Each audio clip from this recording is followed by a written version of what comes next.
Academic reconversion is never easy. To make the decision to leave a field and integrate another, then to decide what field that should be is one of the most difficult things I've had to do in my 24, now almost 25 years of living.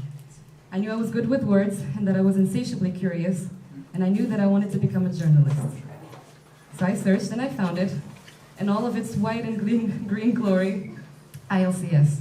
We all know it well now, but at the time it was a jump into the unknown. Telling this story, when I'm at the end of the bachelor's degree that seemed so distant just 3 years ago, I'm filled with so much gratitude and awe at the road traveled, both literally and metaphorically. My time so far at ILCS has been a journey of growth, an apprenticeship and transformation. The school has been not only a place of education, but also one of communion, of celebration, of struggle, and overcoming one's own limitations. An example of the joy we shared was watching the Moroccan national team in 2022 together in the break room. It's one of those memories that you just don't forget. Honestly, it was really nice. And a lot of the people who were there are not here anymore, and I really hope they're doing great, because they're all brilliant and smart and lovely. They graduated. Anyway, ILCS has also been a place of deep vulnerability and togetherness, as Ms. Lintouni said, with our self-development and psychology classes with Ms. Benohoud and then Mr. Zuhair, for whom I am forever grateful.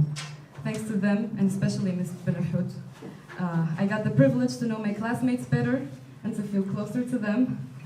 I also got to know myself better, and you don't usually learn that at school. Anyway, I think I'm gonna make it a little short because it's a lot. I want to share so many things with you. But yeah, these 3 years were long. A lot of things happened inside the school, in the world. It has not been easy. There have been many crises. But we're here, and we'll make it. I want to talk about the military trip. I laughed because I remember when we were told about it, we were all dreading it. Waking up at 5 in the morning to go run in the cold mountains of the Atlas in November. Being away from everything and everyone for a week with at the mercy, literally at the mercy of an ex-military coach. It sounded, ominous. But we were promised a life-changing experience, and we went in with trust and openness. What we got was more than we could ever expect. I won't spoil it for anyone who has not done it yet, but it's a very revealing experience. It's revealing of character, it's revealing of strengths and weaknesses, and it's a bond-strengthening experience for all of us. It was, yeah, you'll know it. Anyway, I am so grateful to ILCS for that trip, for the PXL exchange, both of them. I learned a lot. We got to work with foreign students and teachers and exchange expertise. We got to work with people who were affected by the earthquake. So not only are we learning, we are contributing, and that means the world. I also want to thank ILCS for holding space for all of me, not just the students, but the person, and for doing that with each one of the students through all of our quirks and specificities. I know that not every school is capable of showing care like you so often did. Thank you for pushing us to be proactive and to take agency over our career choices and opportunities. Thank you for instilling in us a sense of gratitude for everything, good and bad, because that is how we learn and grow. Thank you for showing us resilience and adaptability. Thank you to every single teacher who has taught us a class between these walls and beyond. My thoughts are especially going to Professor Picardi and Professor Dufour, who are teaching us from across the sea.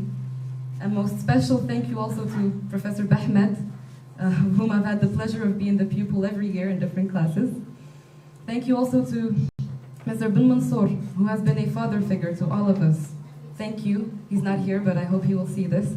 God bless your soul and preserve your health, heart, and mind that you are always so generous with.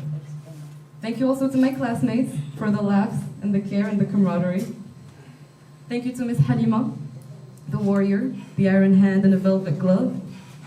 Thank you for your hard labor and your presence and your patience, and forgive me if I ever doubted you. You're the best.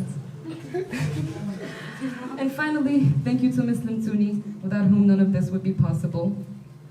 And thank you to my family, who took care of me.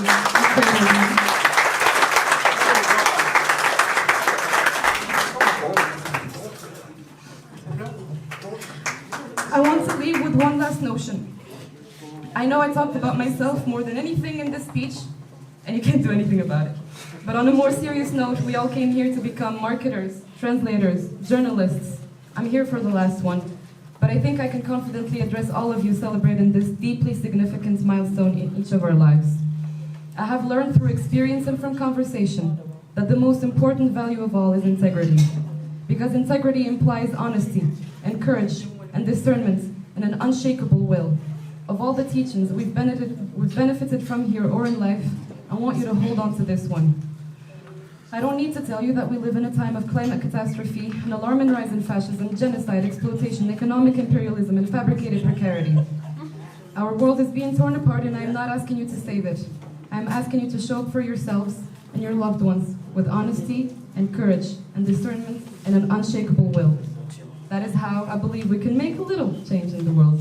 Not an expectation for reciprocity or results, for the sake of ourselves. So, I love you all, truly. And I wish you all the success and joy in the world. God bless you.